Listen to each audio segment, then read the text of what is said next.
जी बिल्कुल, ये बहुत ही गलत में जो उन्होंने आतंकवादी और महिलाओं के बारे में बोला, जो महिला मोर्चे को लीड कर रही थी, उन्होंने बताया कि वो पैसे लेके आई है यहाँ पे और वो पैसों के मुंह को यहाँ पे बैठी हुई है। तो उनको जवाब बहुत अच्छे से मिला था उस टाइम पे। अगर आपने देखा होगा तो हमारे जाने माने जितने भी सेलिब्रिटीज हैं उन्होंने भी उनको अच्छे जवाब दिए थे, मुंह तोड़। उसके बाद यहाँ तक कंगना जो है वो अपने यहाँ पे स्टॉप नहीं किया था, उन्होंने आगे जैसे वेस्ट बंगाल और इन सब में तो उस सेम ही स्टंट दोहराया। इन शॉर्ट कि बीजेपी कोई भी बोलता है XYZ, वो चाहे फार्मर्स हो, चाहे वो कोई और हो, चाहे वो इलेक्शंस हो, हर एक बंदे को जिहादी बता देना, हर एक बंदे को टेररिस्ट बता देना है। तो उनका ये एक फॉर्मेट है, वो पैटर्न फॉलो करती है। खिलाफ है तो वो एंटी नेशनलिस्ट है या टेररिस्ट है। वो महात्मा गांधी पर भी सवाल कर रही हैं, महात्मा गांधी का कोई योगदान नहीं था देश की आजादी में, उस पर भी सवाल। जी हाँ, उन्होंने 2014 में मिली है, जो लगता है कि वो सिर्फ इस स्टेटमेंट को वो खुद ही समझ सकती हैं।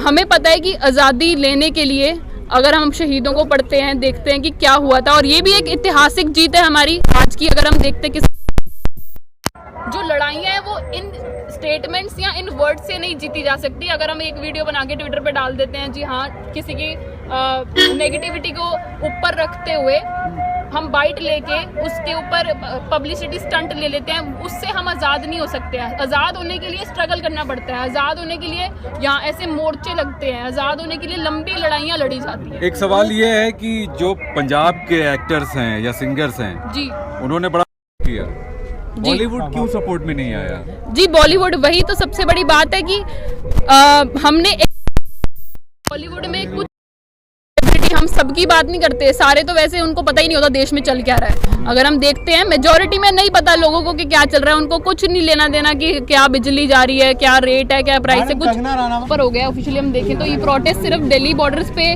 नवंबर में आया था, बट आप अगर अच्छे से जाके देखें कि फ्लैशबैक्स उठा के, तो ये शुरुआत काफ़ी पहले हो चुकी थी जी। तो पंजाब में मोर्चे लग रहे थे, उसके बाद यहाँ दिल्ली में आए हैं, पंजाब हरियाणा सारा मिलके।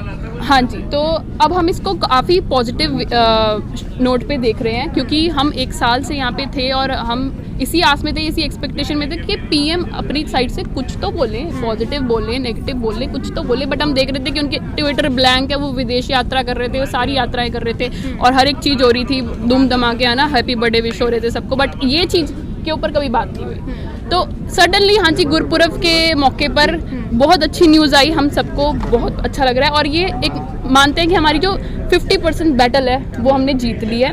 इसके आगे अभी भी लड़ाई चलने वाली है और हम उसके लिए बिल्कुल खड़े हैं। कल प्रधानमंत्री ने ये भी कहा कि अब वो चाहते हैं कि जो यहाँ किसान बैठे हैं जी, किसान कहा उन्होंने जी, कि जो किसान यहाँ बैठे हैं वो अपने घर लौट जाएं, अपने खेतों पर लौट जाएं। जी, उन्होंने ये बात एक साल में कितनी बार ही कर दी होगी अपनी गोदी मीडिया के राही कि जितने किसान बैठे हैं वो अपने घर चले जाएं। बट अगर हम कहने से जाने वाले होते तो कब के चले गए होते, है ना। बात सिर्फ ये है कि हमें परमानेंट नोट पे ये मिल जाए लिख के कि फार्म लॉस रिपील हो गए हैं और MSP गारंटी हमें मिल गई है, आप हमें आज लिख के दे दो, हम 2 घंटे में पैकअप करके निकल जाएंगे। अच्छा, प्रधानमंत्री ने कुछ किसानों की बात की जी, जिसको हम समझा नहीं पाए जी। मैडम आप कहाँ से हैं? हम गाजियाबाद से हैं सर। तो वोट देंगे आप लोग सरकार, अब बीजेपी को वोट देंगे अगर बिल वापस हो गया तो? जी वो तो हमने, मैं तो ये मेरा पर्सनल ओपिनियन है कि अगर गलती एक बार कर लिया तो उसको दोबारा नहीं कर सकते हैं। गलती मतलब समझे नहीं? गलती मतलब बीजेपी को वोट देना सर। जब पिछली बार दिए थे? हाँ जी, गलती तो से वो गलती लग रही है? जी बिल्कुल लग रही है गलती, आपको नहीं लग रही? नहीं, आप जो कहेंगे हमें तो वही लगेगा है। हाँ नहीं, मेरे को तो लगी। क्यों ऐसा क्यों लग रहा है गलती हो? बताओ वासु जी क्यों गलती हुई? आप बताइए ना मैम। आप बताइए जी सर, आप बताइए इस पूरे दौरान जब तक उनकी सरकार रही है आपने कौन सी मुसीबत है जो नहीं झेली? अच्छा एक बताइए, बिल वापस हो जाए, सब कुछ ठीक हो जाए, तब करने में क्या दिक्कत? नहीं तब भी सर हम तो ये चाहेंगे कि हम एक और मौका दिया जाए, किसी और को दिया जाए, क्यों ना दिया जाए सर। अच्छा एक आखिरी सवाल मैम, ये टीवी अखबार के लोग बहुत दुखी हैं, जो टीवी अखबार के जो पत्रकार हैं ना वो बहुत दुखी है बिल वापसी से, उसकी क्या वजह लग रही है? बिल वापसी से दुखी है? अच्छा आप गोदी मीडिया की बात कर रहे हैं क्या? नहीं मैं टीवी अखबार वाले नेशनल मीडिया। अच्छा नेशनल मीडिया की बात, अच्छा ठीक है, कोई नहीं सर। अखबार वो नेशनल, हमारा हम लोग का तो इंटरनेशनल है, यूट्यूब तो पूरी दुनिया में जाता है। ओके सर, टीवी अखबार की बात कर रहा हूँ, जो टीवी चैनल्स हैं और जो अखबार है उसको वो दुखी है सर। जिस तरीके से पीएम मोदी ने संबोधित किया था ना कि कुछ किसान खुश नहीं है, वैसे मैं बता रही हूँ कि वो कुछ पत्रकार और कुछ टीवी अखबार हैं जो खुश नहीं है इन बिल बात से। तो वजह क्या लग रही है? वजह सर अब उनका पर्सनल ओपिनियन है, उनको कहीं और से, मैं तो यही मानती हूँ कि फंड्स आ रहे हैं जो उनको ग्राउंड रियलिटी नहीं पता और बस उनको अपने चैनल चलाने हैं, इसलिए शायद बेवकूफ लोग बैठे हैं टीवी अखबार में। सर बेवकूफ नहीं सर, मैं क्यों कहूँगी बेवकूफ बैठे हैं। आप खुद एक बार 9 बजे प्राइम टाइम लगाइए, आप खुद कहेंगे वो बेवकूफ है। क्यों, कैसे? सर देखिए ना उनके प्राइम टाइम वो किस तरीके से संबोधित करते हैं कि ये जो किसान बैठे हैं ये खालिस्तानी है, ये लोग आतंकवादी हैं, ये लोग ऐसे गंदे गंदे आरोप लगाते हैं उनपे। यहाँ पे 24 घंटे जाप चलता है।